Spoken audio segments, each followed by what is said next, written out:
마태복음 26장 38절입니다.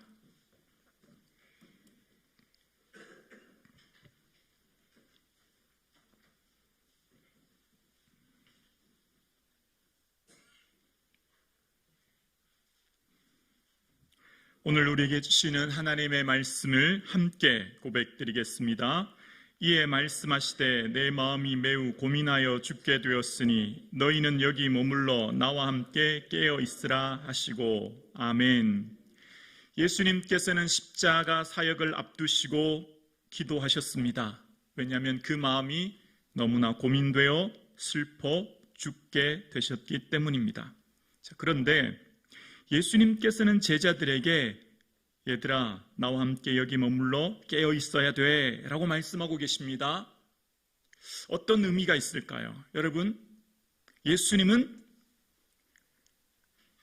전능하신 능력 있으신 하나님이십니다. 부족한 게 전혀 없으세요? 제자들의 기도가 예수님에게 무슨 도움이 될까요?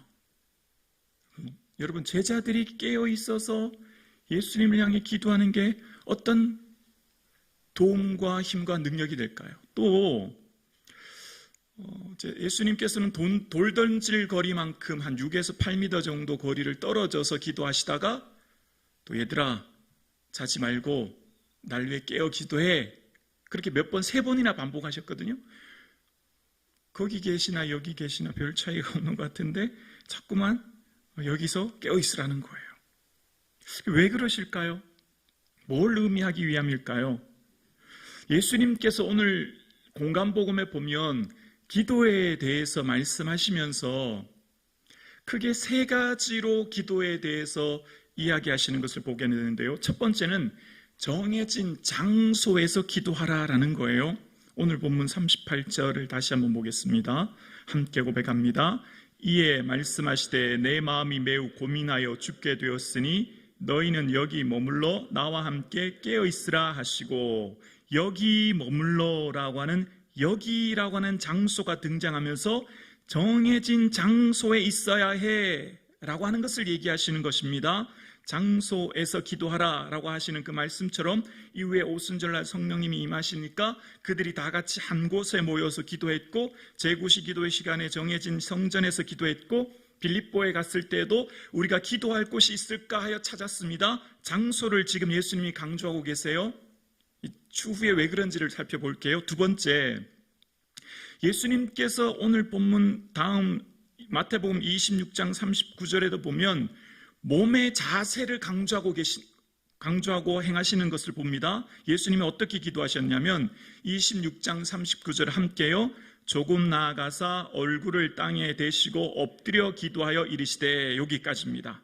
다른 복음서에 보면 무릎을 꿇고 기도하여 라고 말씀하세요. 예수님께서는 무릎을 꿇고 혹은 얼굴을 땅에 대고 엎드려서 기도하셨다라는 게 나옵니다. 예수님의 기도의 내용에 앞서서 예수님의 몸의 자세에 대해서 지금 말씀하고 계시는 거예요. 어떻게 기도하셨는지에 대해서요.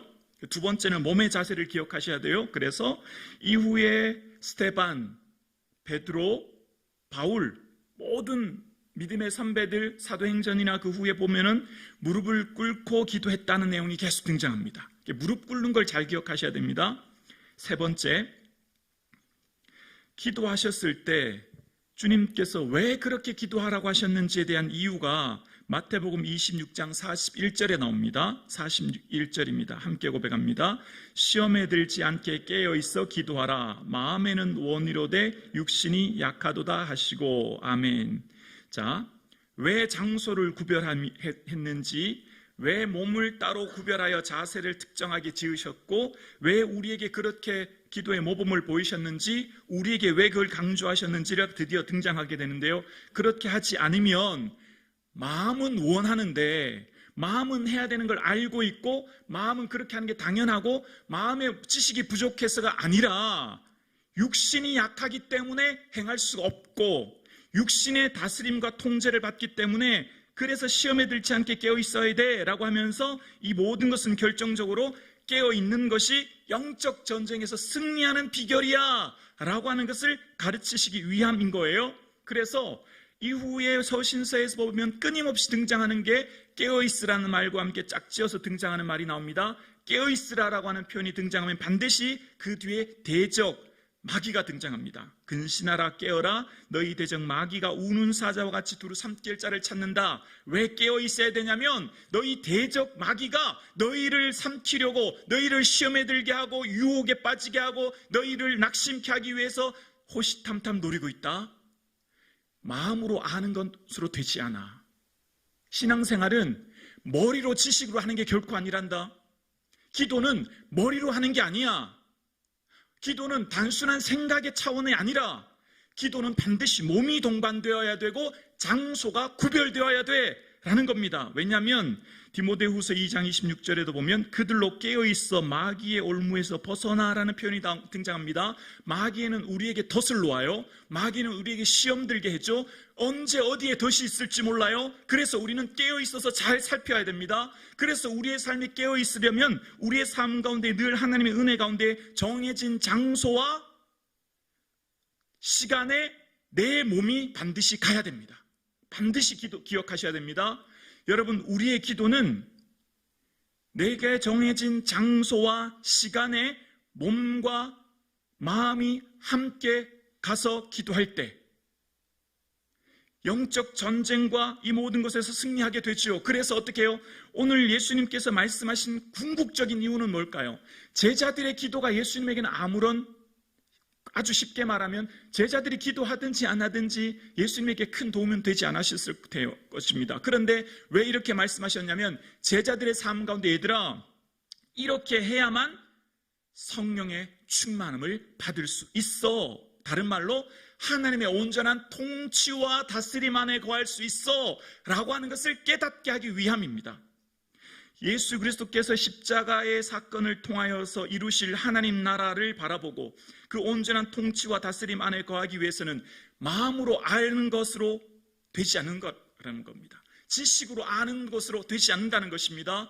하나님 나라를 바라보고 꿈꾸고 나아가는 것, 주님의 온전한 통치와 다스림 안에 거하려면 정해진 장소와 시간에 몸이 반드시 가야 된다는 겁니다. 이게 영적 전쟁 가운데 승리하는 비결이라는 거예요. 그래서 예수님께서 오늘 본문에 여기에 머물러 있어 라는 거 하는 표현 38절 후반절 다시 한번 자막 볼까요? 마태복음 26장 38절이요.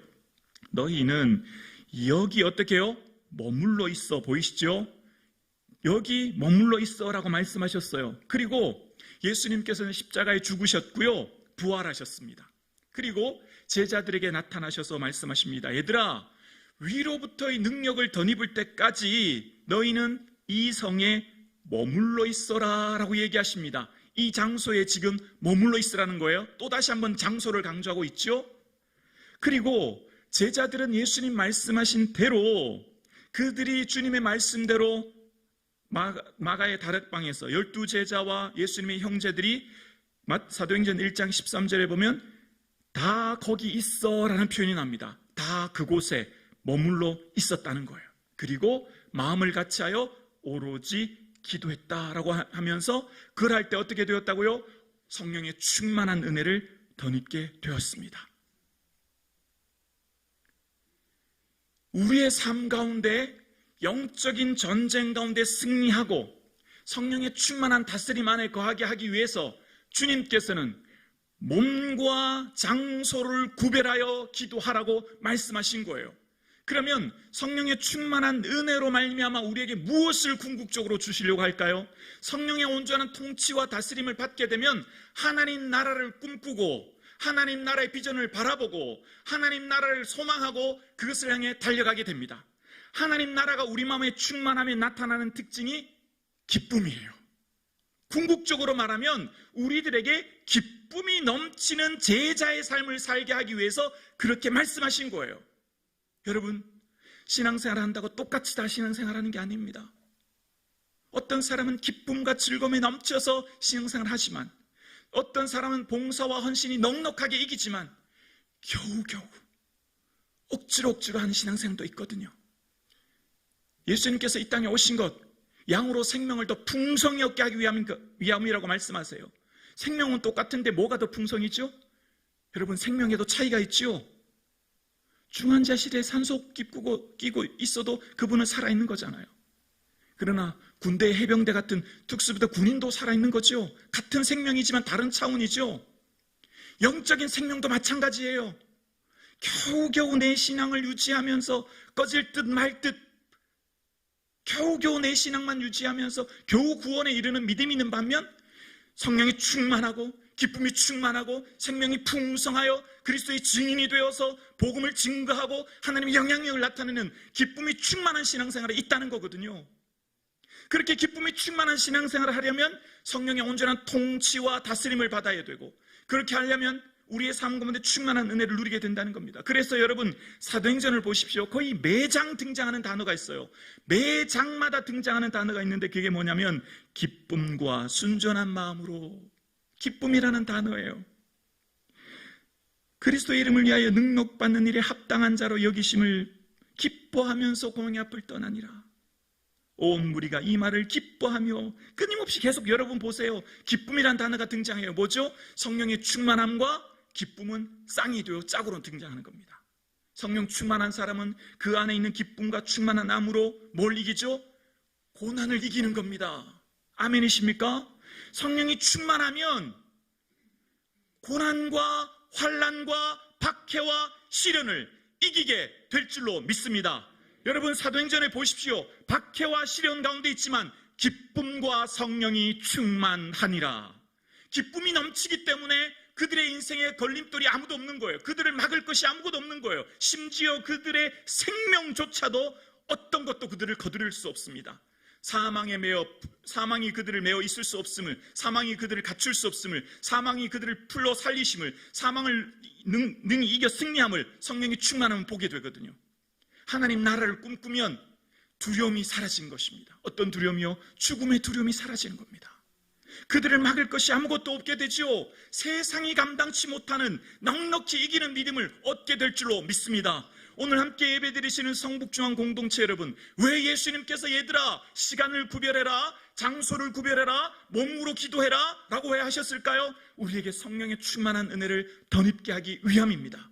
끊임없이 사단은 우리를 유혹하고 시험하여 올무를 놓아 덫에 빠지게 하고 유혹과 시험 가운데 살게 하는 사단의 유혹 가운데, 영적 전쟁 가운데 승리하도록 하기 위한 주님의 요구인 것이죠. 그래서 오늘 예배드리시는 저와 여러분, 소망의 하나님이 모든 기쁨과 평강을 우리 안에서 충만하게 하사 성령의 능력으로 소망이 넘칠 수 있기를 주의 이름으로 축원합니다. 성령의 충만함이 이 시대에 요구하시는 주님의 은혜예요.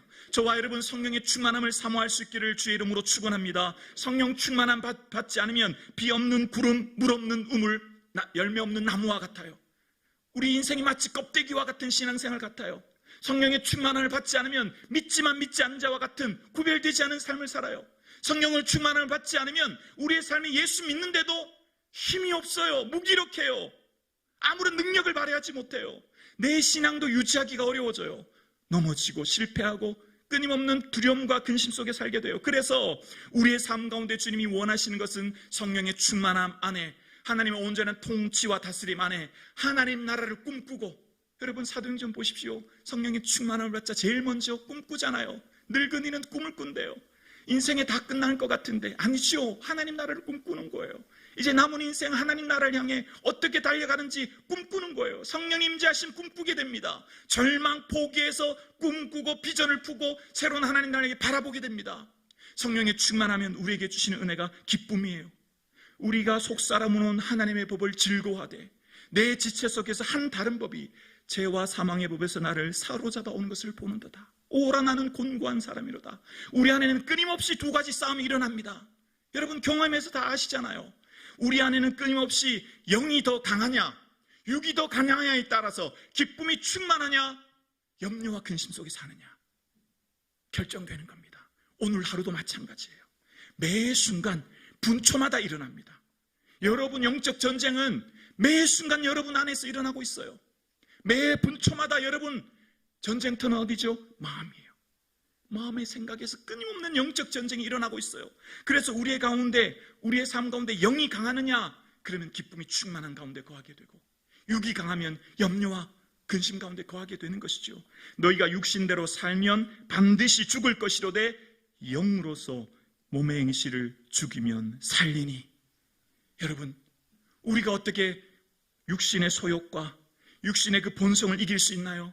육신의 본성을 이기는 건 거의 불가능합니다. 원초적 이 본능을 우리가 어떻게 제어하냐요? 육신의 일은 분명하니 음행과 더러운 것과 호색과 쭉 얘기하고 있어요. 그런데 성령의 열매는 사랑과 희락과, 성령에 충만하면, 성령의 능력으로 영이 강해지면, 영의 충만한 은혜를 덧입게 되면, 영이 강하게 되면 영적 전쟁 가운데 충만한 기쁨을 우리 모두가 누리게 될 줄로 믿습니다. 그래서 우리의 속사람이 강건해지는 것입니다. 성령에 충만하면, 속사람이 강건해지면 하나님께서 주시는 충만한 기쁨 안에, 하나님 주신 은혜 안에 우리의 삶을 살아가게 될 줄로 믿습니다. 함께 예배드리시는 사랑하는 성북중앙 가족 여러분, 예수님께서는 가장 중요한 사역인 십자가를 앞두고 제자들에게 요구하는 게 있어요. 제자들에게 바라는 것이 있습니다. 얘들아, 시험에 들지 않기 위해 깨어있어 기도해야 된다. 마음은 원이로되 육신이 약하다 말씀하셨어요. 그리고 제자들에게 말씀하신 것은 주님께서 친히 무릎을 꿇으셨고, 주님께서 친히 얼굴을 땅에 대셨고, 주님께서 친히 장소를 구별하셨던 것처럼, 함께 예배드리시는 사랑하는 성북중앙 가족 여러분, 기도는 먼저 주님 앞에 시간과 장소를 구별하여 내 몸으로 드릴 때 영적 전쟁 가운데 승리하게 되며 성령의 충만한 은혜를 우리 모두가 덧입게 될 줄로 믿습니다. 함께 예배드리시는 사랑하는 성북중앙 가족 여러분, 이제 남은 우리의 인생 가운데 성령의 충만함과 다스림 안에 하나님 나라를 꿈꾸고 바라보며 거룩한 비전을 품는 저와 여러분 되기를 주의 이름으로 축원합니다. 하나님이 주시는 성령의 충만함 안에 기쁨이 충만할 수 있기를 주의 이름으로 축원합니다. 그 비결은 오직 주님 전에 엎드려 몸을 구별하고 시간을 구별하고 장소를 구별하여 주님 앞에 엎드리는 것이니, 이제 남은 인생 주 예수 그리스도께 위하여서 주의 전에 엎드려 기도하는, 그래서 때를 따라 돕는 은혜를 누리는 저와 여러분 되실 수 있기를 주님의 이름으로 축원합니다.